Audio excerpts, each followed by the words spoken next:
What is going on, guys? I'm back, and you guys are probably wondering where I've been and why the background is different. Note my little project I did, learned it off of TikTok. So this video is going to be me jabbing away about where I've been for almost a year, what I've been doing, what's been going on, why did I just, up and leave YouTube, why did I leave my channel when it was thriving very well. We're gonna get into that. So if you guys don't want to let me jab away and explain, then I will be back with more videos soon. So first off is, I thought everything was going good. I thought I was in a place that I was gonna be for a while until I got a note on my door, probably, I wanna say 2 months before my lease was up, stating how much my new rent was gonna cost if I re-signed on my lease. And I felt like it was way too much they was asking for the size apartment I had. My apartment was probably 650 square feet, I wanna say, somewhere around that range. And I had to sit and really think about my options, what I was gonna do, because I remember I sat on my couch and I looked around and I was like, this apartment's too small for me. This is why, I haven't been doing what I wanna do, and why I haven't been, truly happy with where I was at. If you wanna build and grow, you can't be in such an enclosed space. Called my boss and told my boss, I was like, hey, I need more hours at work. This is what's going on. I was able to be open with some of my coworkers and my bosses and let them know, like, hey, this is gonna help me and I'll be helping you in return by filling in some spots at work. I remember I pushed myself. I worked over 50 hours a week, no time to myself.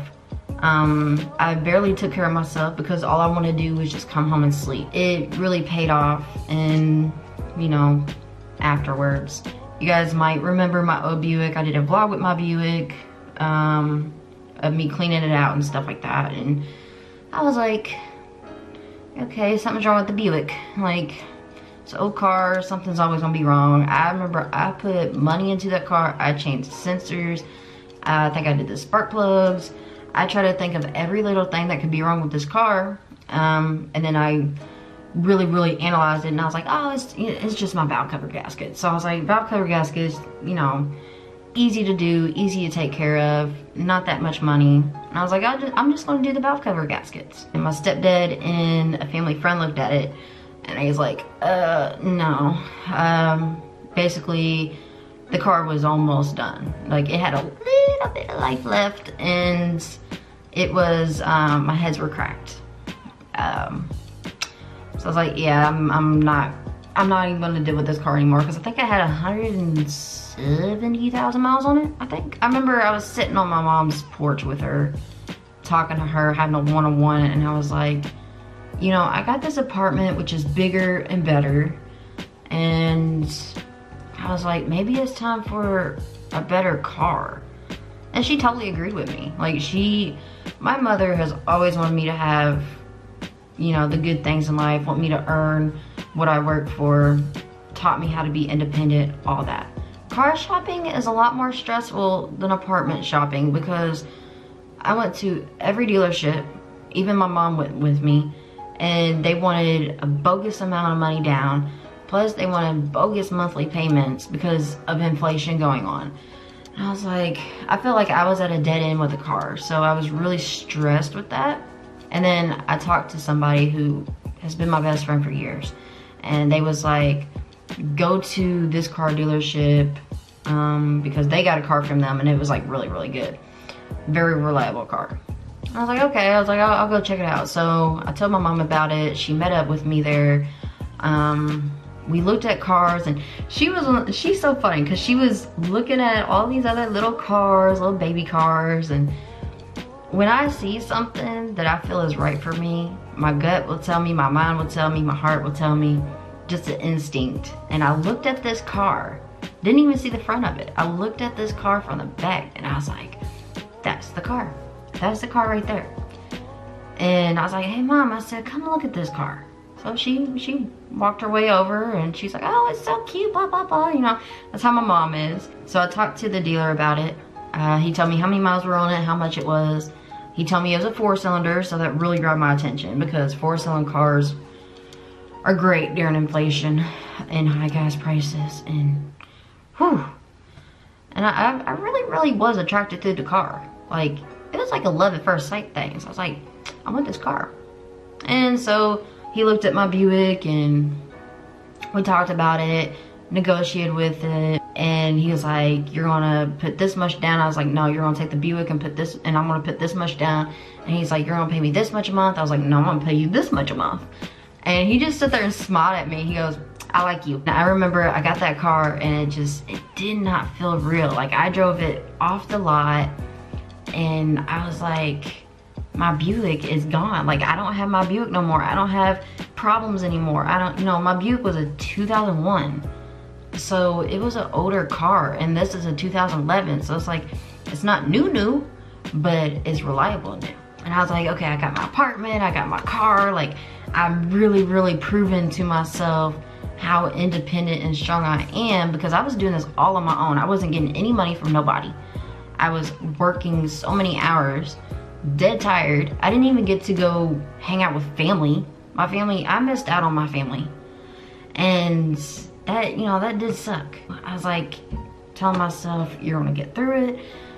It's not a big, it's just a little speed bump in life that you gotta do. Like, you gotta do this. And I did. Moved in, had my car. I was like, life is great.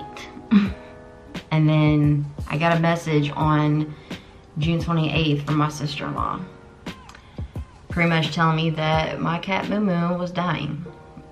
She sent me a picture and he looked so sick. So sick. It made me so sad. Because in that picture, just looking in his eyes in the picture, I knew that it was his time to go. I mean, I've had the cat since I was like, I want to say like 11, 12 years old, something like that. He was a rescue from, I think it was the fire department. I had a family friend that worked for the fire department and brought him to my parents and pretty much was like, hey, this is a abandoned cat and he don't have nowhere to go. And I really wanted him. I really wanted him. And I know people can say, oh, it's just a pet, it's just a cat, no big deal. But it's like, no, that cat was my best friend. That cat got me through a lot.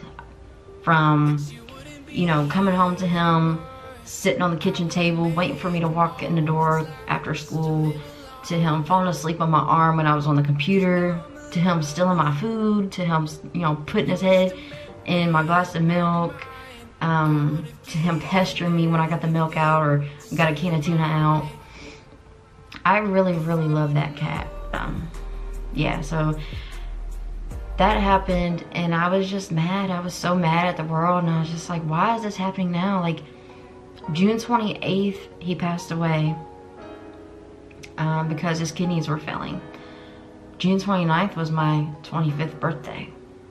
So how I'm gonna manage that this year, I have no idea. But I remember I was just so mad. I was so done with everything. I was so done with life. And I was like, I put my mind into nothing but my 9-to-5 job. That's all I did for the past months. That's all I did. Work, come home, work, come home. I didn't hang out with nobody. I didn't socialize. I didn't do anything. It got so bad to the point where I had really bad social anxiety and I had to get myself back out of it. I had to get, uncomfortable to be comfortable, if that makes sense. I think it was around December of last year, something really clicked in my mind and I was like, it wasn't like the, new year, new me type stuff, but it was, I need to do something with my life. I'm 25 years old. I don't want to be, 50, 60 years old working a 9-to-5 job. I don't want to waste my talent because I do photography, I do video editing, I can make highlight videos, I can do it all. I taught myself how to edit. I taught myself, how to do videos. I taught myself how to do photography. Because certain things like this, something I've always wanted. YouTube, something I've wanted since 2011. Photography, I wanted back in high school, so probably like, I want to say like 2013. I wanted to do photography, and there was actually a photography class in my school, but they told me I didn't have enough credits to do it. They pretty much took that opportunity away from me. I was like, I'll just figure it on my own. I'll do it on my own. That's how I've always been. That's the rundown. And I'm sorry if I did disappoint anybody by leaving. I am back though, and it's time to tap in. I have been working out, I've been eating good, I've been doing better for myself, and now it's time to fully just jump right into following my dreams, make a career, not let my talents go to waste. So with that being said, and now that I'm fully back, I hope that you guys like, subscribe, and comment anything that you guys want me to say or do, and I'll see you guys soon.